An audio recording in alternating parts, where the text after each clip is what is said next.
Hey, it's me, that guy who makes videos, semi-occasionally. If you're wondering where I've been, I've just had too much to do, you know? There's been the Space Jam 2 game on Xbox, had to eat, the Space Jam 2 game on Xbox, but the important thing is I'm back now. So, without further ado, let's talk about aesthetics. Everything has one, from the coziest of farming simulators to the most brutal of Doom-likes. Even the most mundane objects in our household have at least the teeniest bit of emotional value. For example, if I were to describe to you something cold, emotionless, bleak, something that can be easily picked up and semi-easily learned, but takes years to master. Do you think I was talking about a calculator? Now, aesthetics are especially important in media, and especially important in games, the video kind, to be specific. Mostly because, like, you know, the point of consuming media is to make you feel something most of the time. Heck, I mean, some games sell specifically on what kind of vibe they produce. Animal Crossing, for example, would not be as such a highly regarded game if it wasn't for just how good it made you feel. And Doom wouldn't be Doom without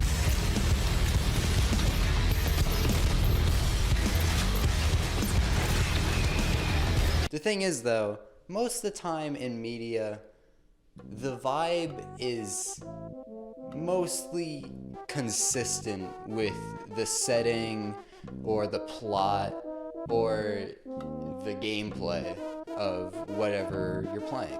Because wouldn't it be weird if at the end of like a super scary psychological horror game that's meant to like test like how good you are under like extreme stress or like exploit your natural fears, wouldn't it be weird if they just gave you like an orbital laser and like 100 machine guns at the end of it? And for example, wouldn't it be weird if someone made a fake game show that's a criticism on capitalism,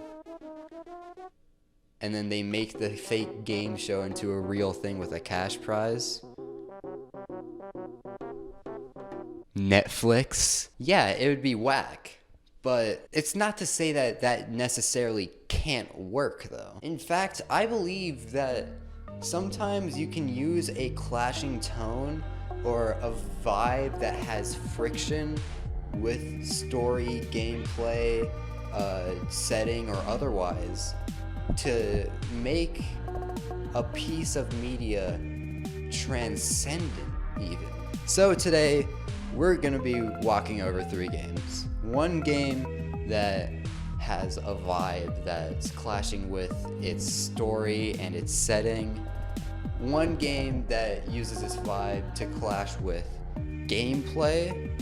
And one vibe that clashes with both simultaneously and then does something special at the end. But before we get into this, obviously, spoiler warning for these games. Obviously, they are much better experienced rather than just me screaming at you.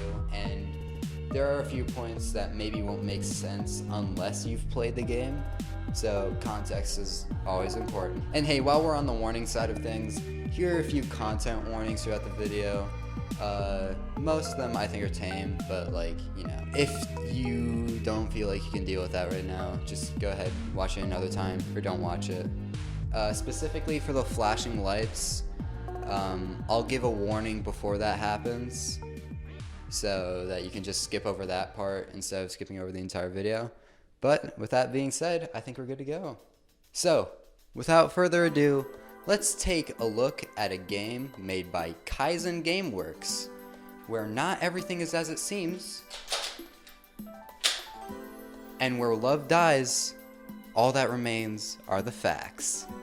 Welcome to Paradise Killer. God damn. Welcome to Paradise Killer. It didn't even knock it down, you're kidding.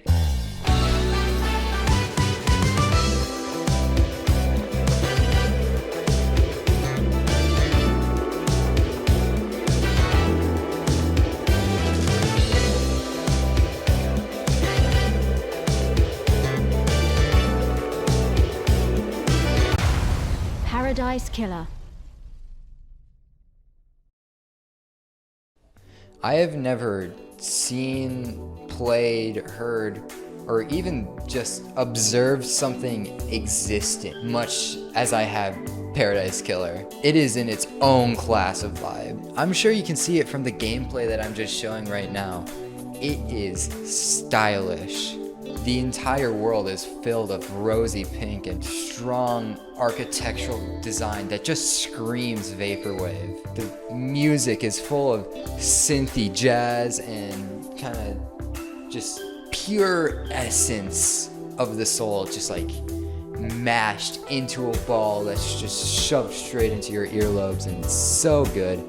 That's not supposed to sound bad. I know it does, but God, nothing I've ever seen hits just as hard as Paradise Killer's just whole atmosphere does. I have lost myself so many times in this game just walking around Island 24 and taking everything in. It is a masterclass in atmosphere.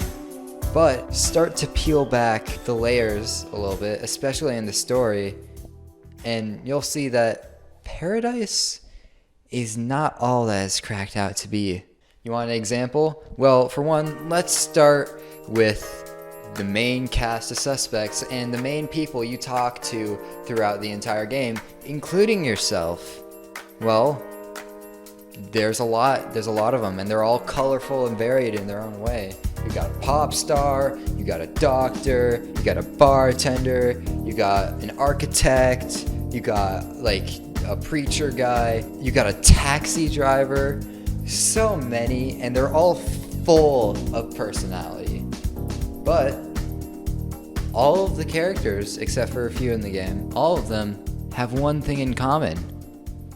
What do you think that is? Ding ding, did you guess they're all bloodthirsty cultists? Cause you would be right about that. Did you win the fake internet points? I'm proud of you. Paradise Killer, despite being so beautiful in nature, can easily be described as a horror dystopia.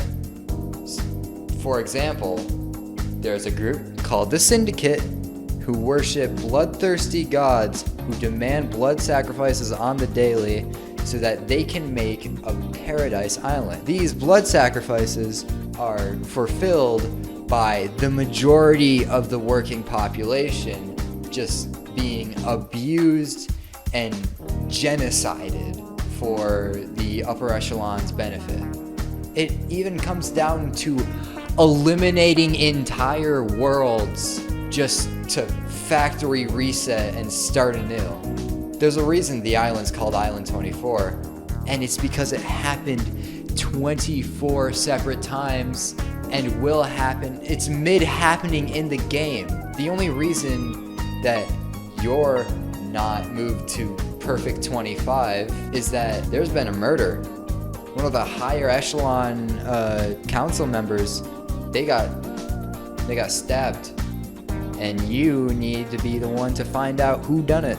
Obviously, this creates a lot of friction between, the aesthetic and the horror. I thought originally this is just being edgy for the sake of being edgy.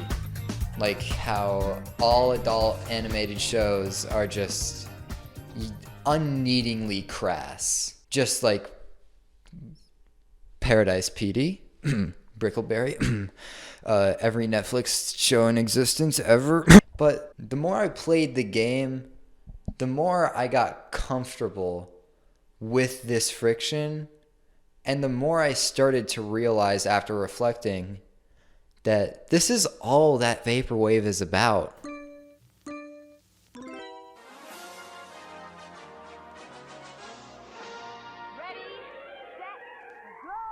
There's a great video by Bad End that dives so much deeper and so much more intuitively into Paradise Killer and vaporwave.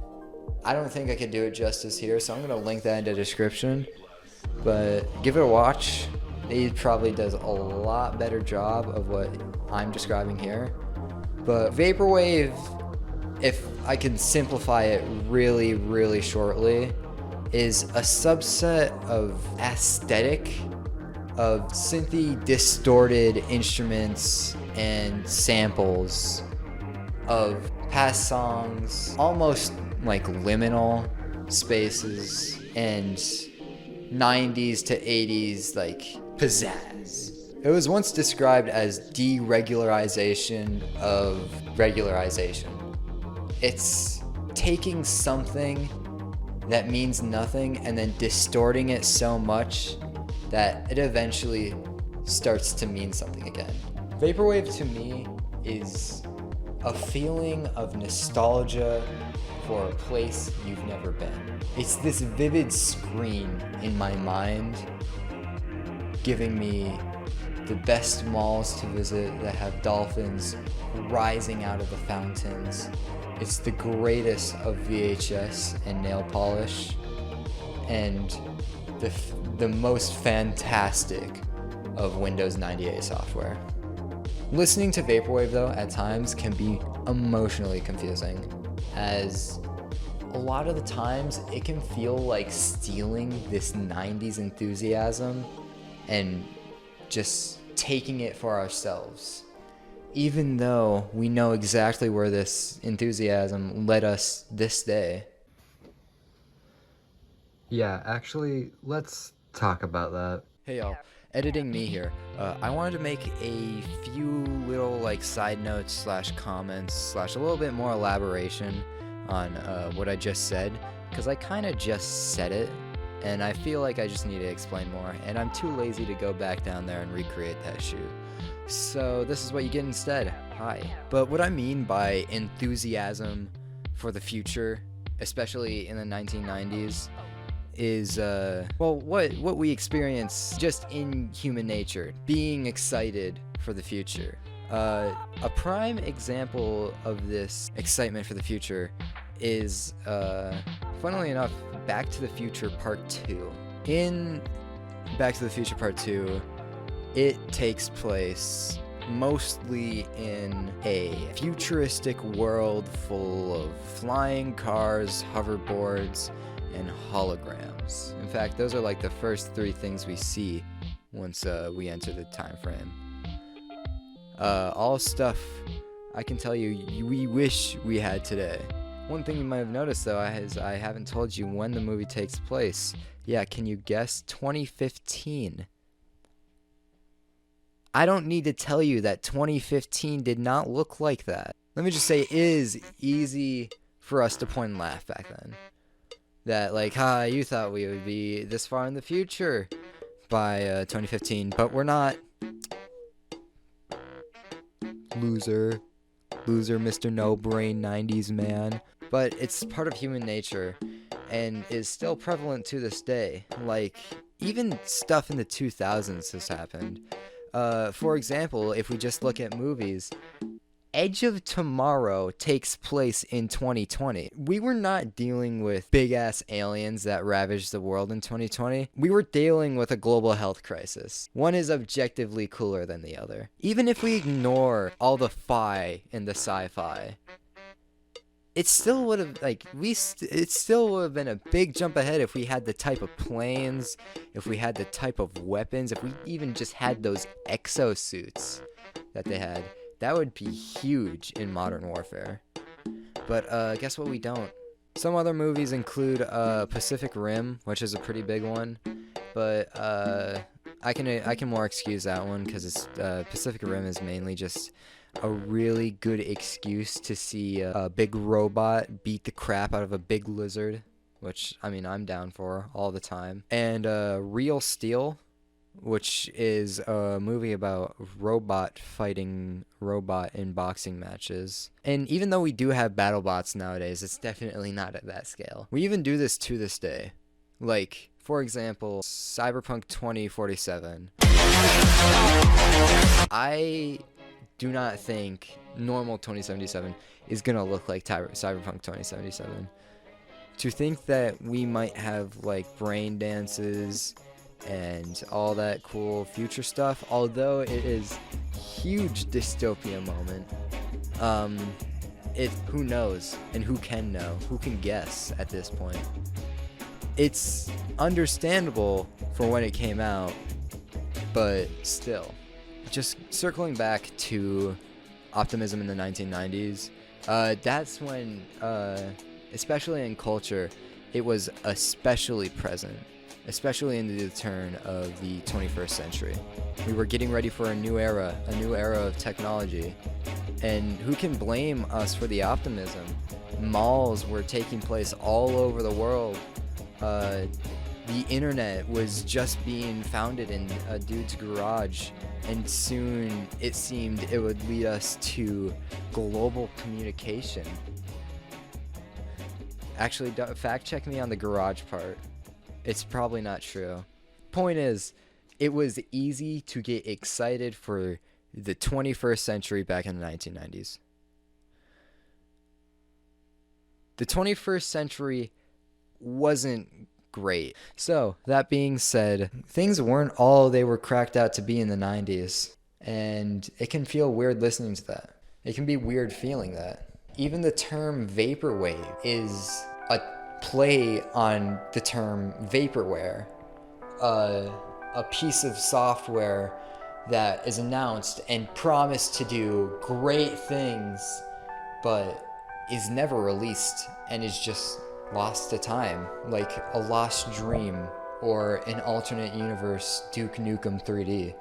Eventually, though, this tonal dichotomy, it fades and you become able to just hear this music in the background and let it play as study music. Let these visuals be normal to you. You learn how to live with it.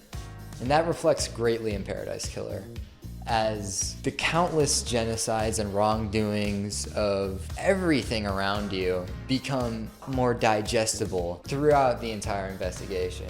You can go through the entire cathedral where there's blood pouring out of fountains and just be like, yep, that's the sacrifice chamber.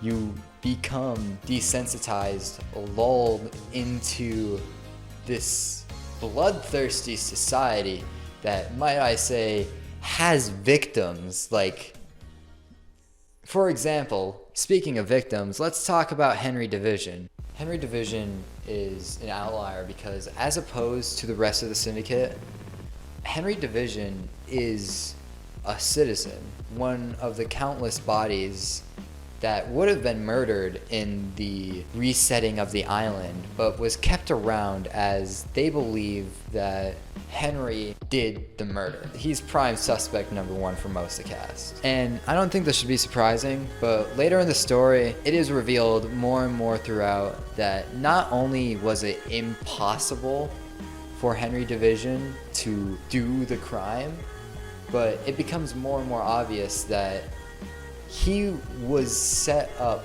as a scapegoat. Henry Division, though, despite this, is mistreated again and again and again and over again. He's held in a cell where he can't move. He's being shocked on the daily. He's basically being force-fed drugs. And later, we just keep on finding out that this is at no fault of his own other than just being a civilian.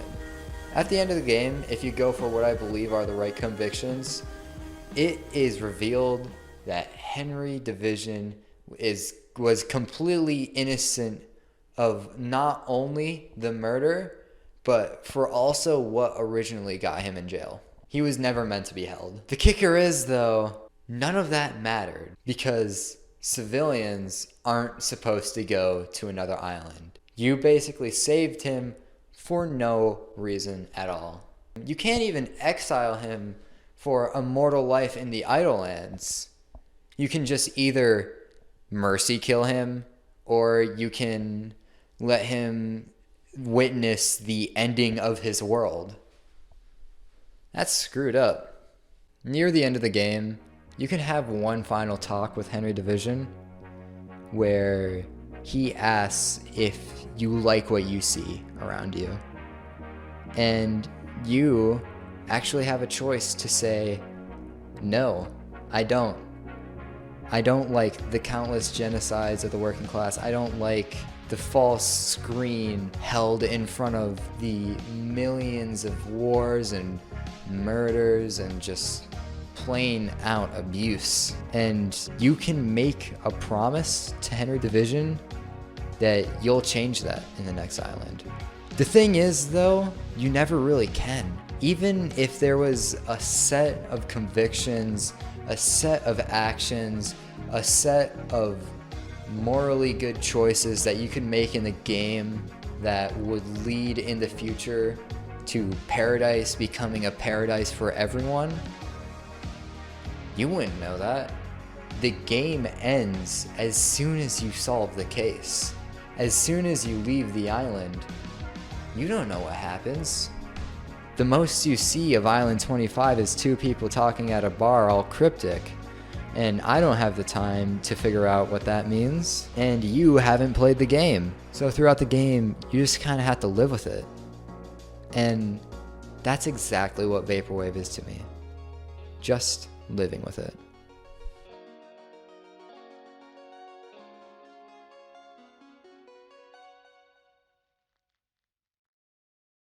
Paradise Killer is a screwed up game. Do not get me wrong about that. But never in the game are you told or forced to actively harm an innocent person.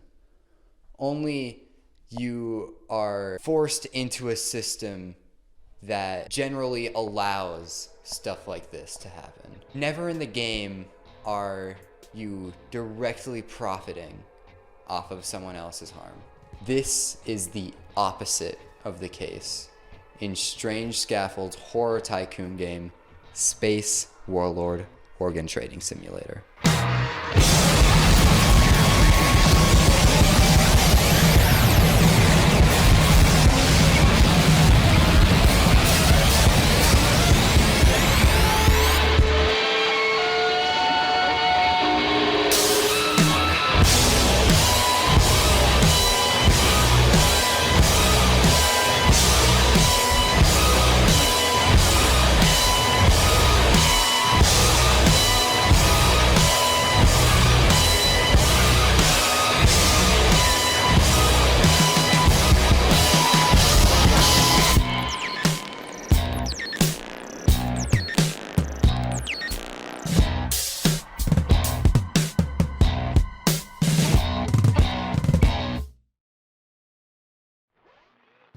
Space Warlord Organ Trading Simulator, or SWOTS as I'm going to be calling it for the rest of the video, because that is a mouthful of a game title, okay? Is a game that can only be described as gross. The visuals are eye-straining. The colors used are nauseous. I swear, this game is an appropriate case of why I'm not going to be able to see in my 60s. The music is gross in a genre that I can only describe as grind set slurpcore. Even the concept of the game is gross. I mean, organ trading in general is a disgusting business practice that is just vile. It has victims. It's all of that. And the game never hides this from you. In fact, if anything, it's on center stage. An entire portion of the UI you see through the entirety of the game is dedicated to who you are, your accomplishments, and what you've done. These things can range from aiding robo-surgery, which is objectively a good thing, robots rise up, to building a genocidal dog mecha, to literally assassinating someone you're close with. That is grim. And it is on center stage.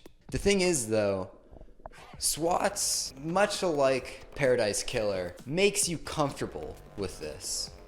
But it doesn't do it in the same way. It doesn't try to hide its fucked up systems and screwed moralities behind pretty colors and soothing aesthetics. It instead forces you into conformity via the gameplay. As soon as you start a file, you are more forcefully introduced to the mechanics of the game. There is absolutely no tutorial to anything other than this is how you navigate and this is how you select. It is the bare minimum of instructions.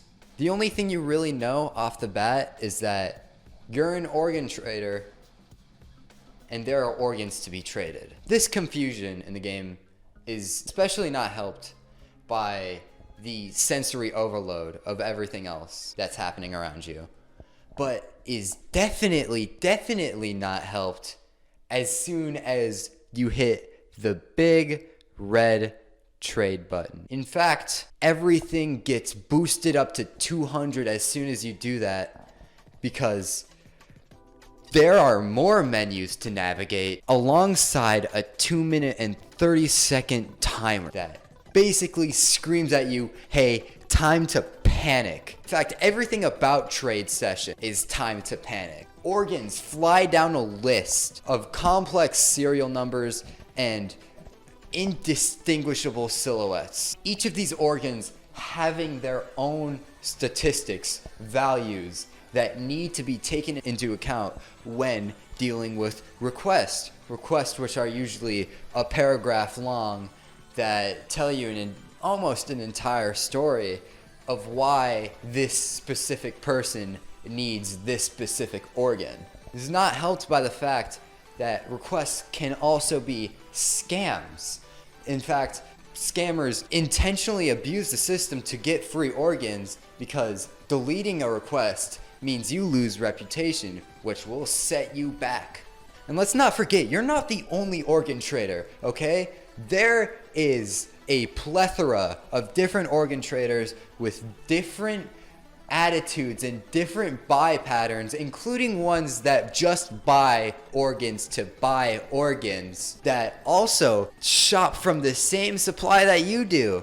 So every second you're not buying organs, someone else is getting them. Let's not forget that some requests are timed, ask for specific organs with specific values, or ask for more than one organ. In fact, every request you take can be a gain or it can be a loss, because what if you buy an organ that is too expensive and not worth the trade price, but you have to trade it anyways because you still bought it? Let's not forget that every action you take has a direct impact on the organ stock market, and yes, there is an organ stock market, and yes, your actions do have consequences on the organ stock market. I'm gonna say it again, organ stock market. You have to take into account every time you buy and sell that you are directly or indirectly affecting what you may own and your finances in that case, which,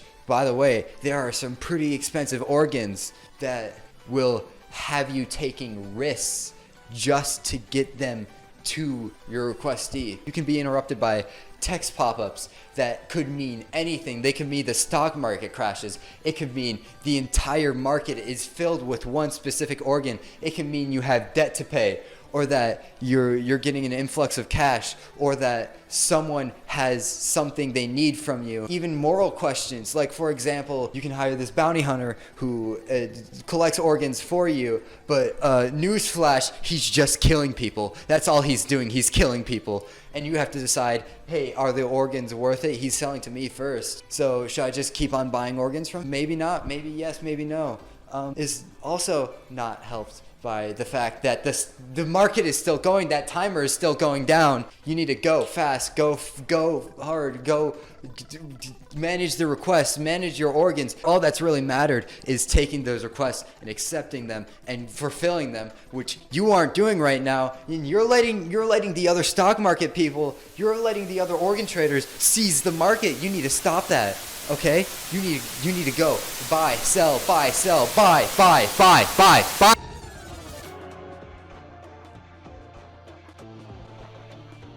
And then the timer stops.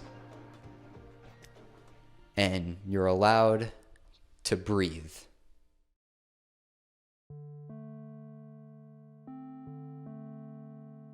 This is about the experience I had in the beginning of the game. This absolute pandemonium of complex systems that all need to be juggled in tandem with each other, alongside just random events that can make or break whatever you're doing at that point. Things get hard in this game, but over time, you become better.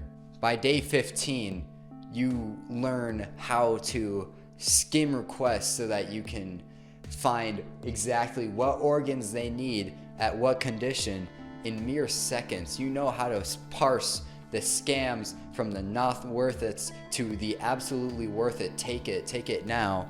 By day 30, you'll start to learn that those gibberish serial codes that come with each organ, those actually mean something and let you parse out which organs you need and which ones you don't based on the code and based off the silhouette.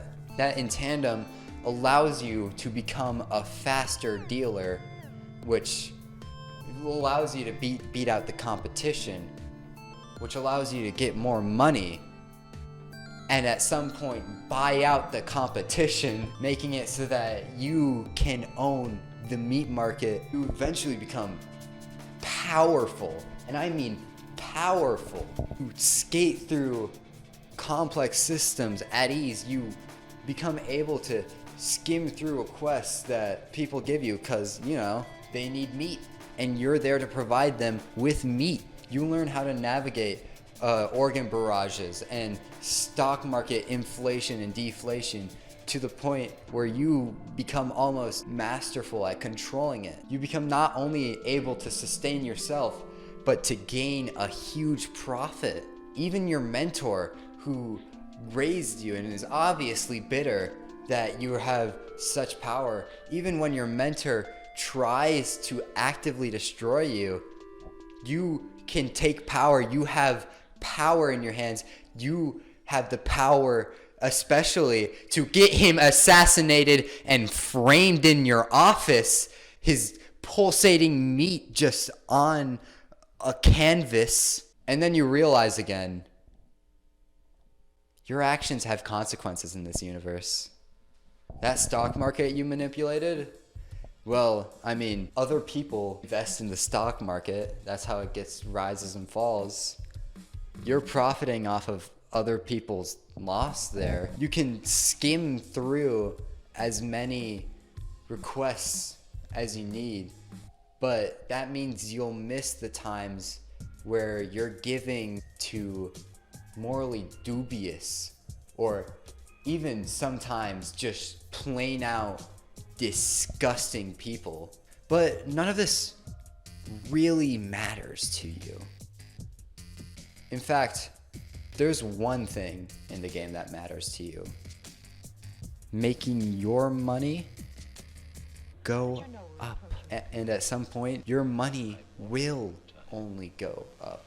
You won't face hardship. You become God of the meat.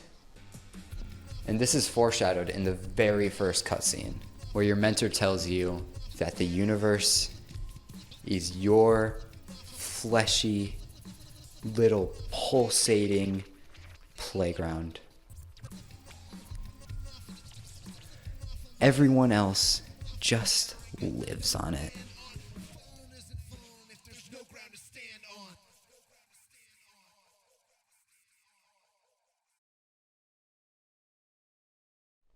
SWOTS is a good game, definitely. And if any of what I said there interests you in the slightest, I would recommend giving it a try. It is fun, and happily enough, it is picking up traction. Just recently, it got a physical Switch release, which had like poster and downloadable soundtrack and stuff, and got collaborations with some really cool games like Among Us and Inscription, and a third one that escapes my memory. Give me a moment.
Holy Bugsnax, oh my god, Bugsnax, we're talking about Bugsnax. Bugsnax is a game about Bugsnax where you catch Bugsnax and you feed Bugsnax to Bugsnax civilians.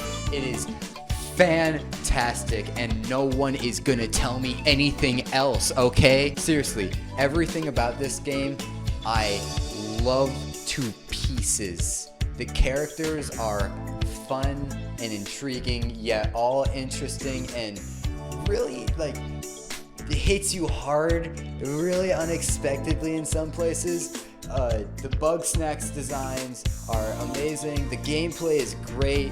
Bunger music is fantastic. I don't even.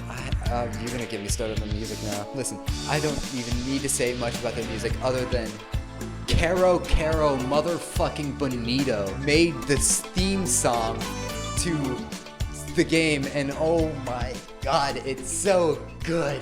Am I still on 0.5? I'm still on 0.5. I'm gonna zoom in because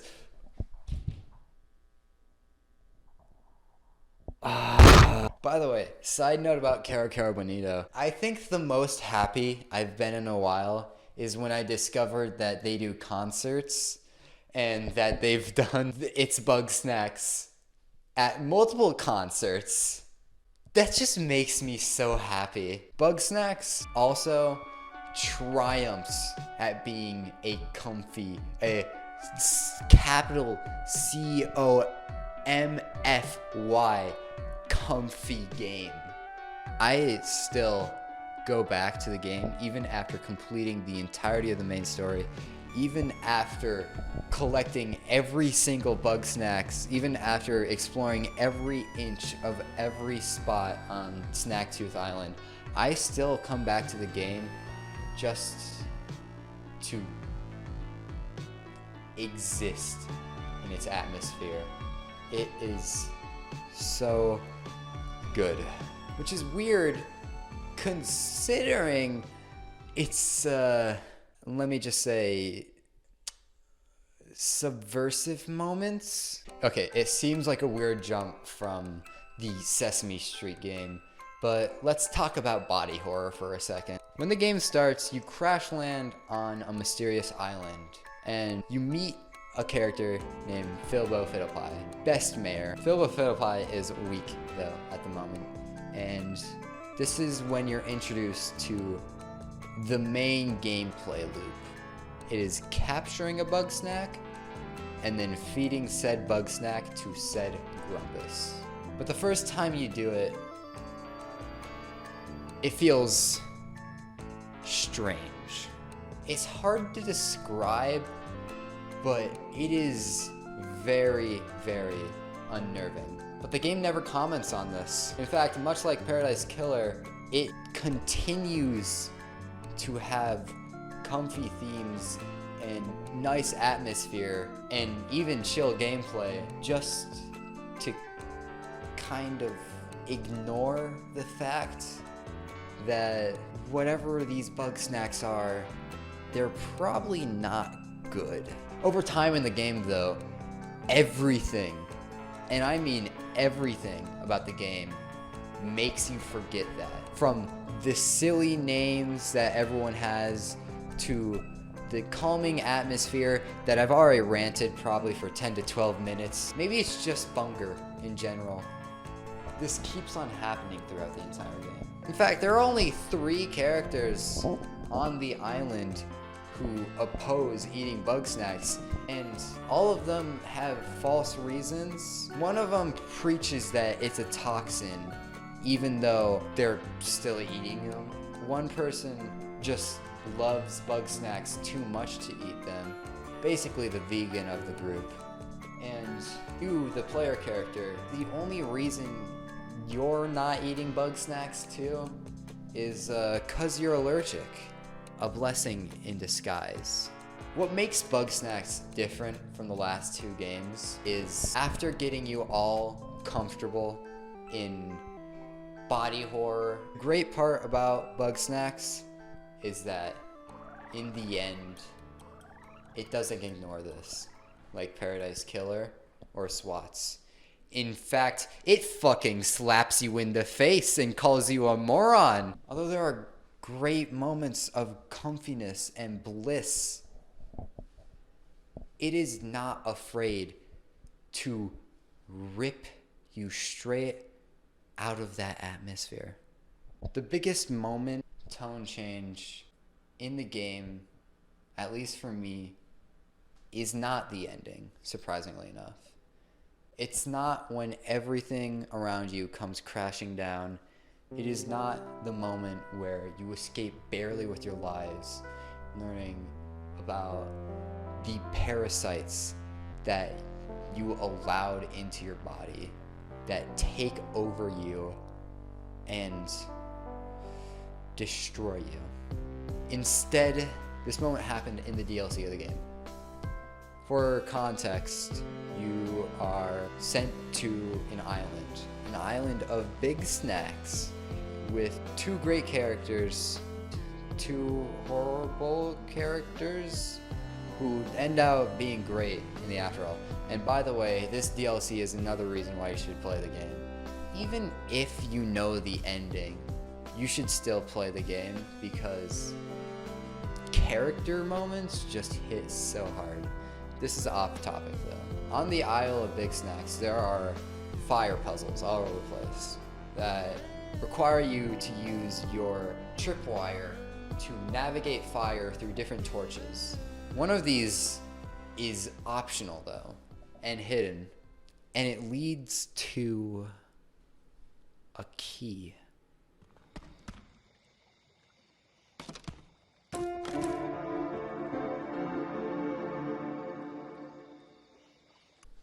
After this, you'll get an anonymous letter from a mysterious person saying you have everything you need to enter a very special place. This letter points you to the Boiling Bay, a place that you have studied over and over again, that you have navigated and by this point mastered. But you forgot about one thing. Jump over the broken ship and go out of bounds, and you'll find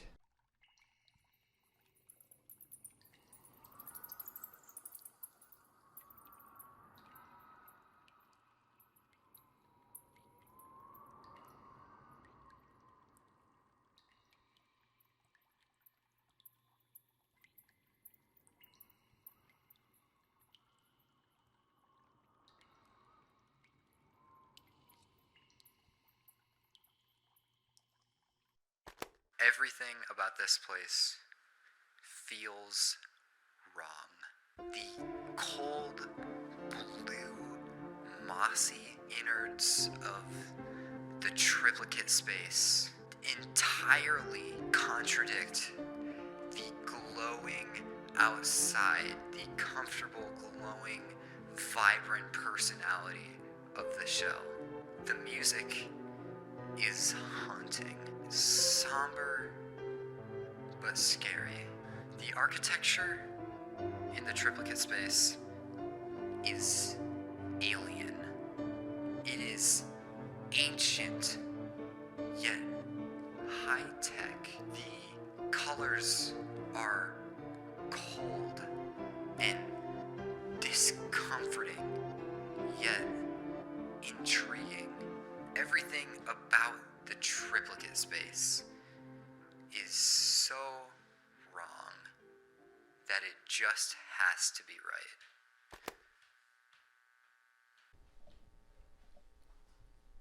And can you believe that seconds before this, you were talking about a big burger that you needed to throw a vase at to make a small burger so that you could catch it in your trap and feed it to the best green boy ever. And it works somehow. Bugsnax is the first out of all three of these games to slap you in the face for conforming with the fallacy, for believing lies, for being comfortable with atrocity. Bugsnax is the first game to tell you no.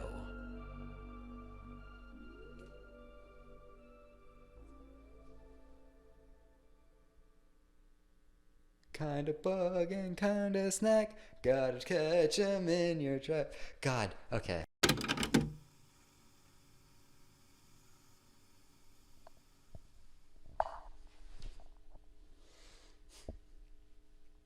If I'm being dead honest, I didn't have a final message to this video. And even after writing, recording, and editing a major part of this very video you're watching right now, I still don't have it. I still don't have the words I can say to tie this entire video in a nice little ribbon and make you feel good afterwards. Maybe there isn't a message. Maybe it's just that these three games specifically just resonated so hard with me and just were extremely good at making me feel something. And if I'm being dead honest, that's not hard. I once had to turn off an episode of Henry Danger because it was making me too sad. Or maybe, just maybe, all three of these games do something great. All these games are fantastic examples of using story, gameplay, and whatever else to make a clashing vibe, to intentionally cause that friction between what's expected and what's not. And maybe you can use that specifically to push an even stronger message in your piece of media than you ever could by just making it black and white, this good, this bad. Maybe I believe that this is just something that should be done more in media. And maybe I just really like these three examples of it. But I don't know. If I'm being honest, maybe I made this video because these three games in specific have been living rent-free in my head for 6 or 7 literal months now. Some cases even a year. I swear to God, if you watch this entire video and not even consider buying any of these three games, you're wrong. You're wrong. You are wrong.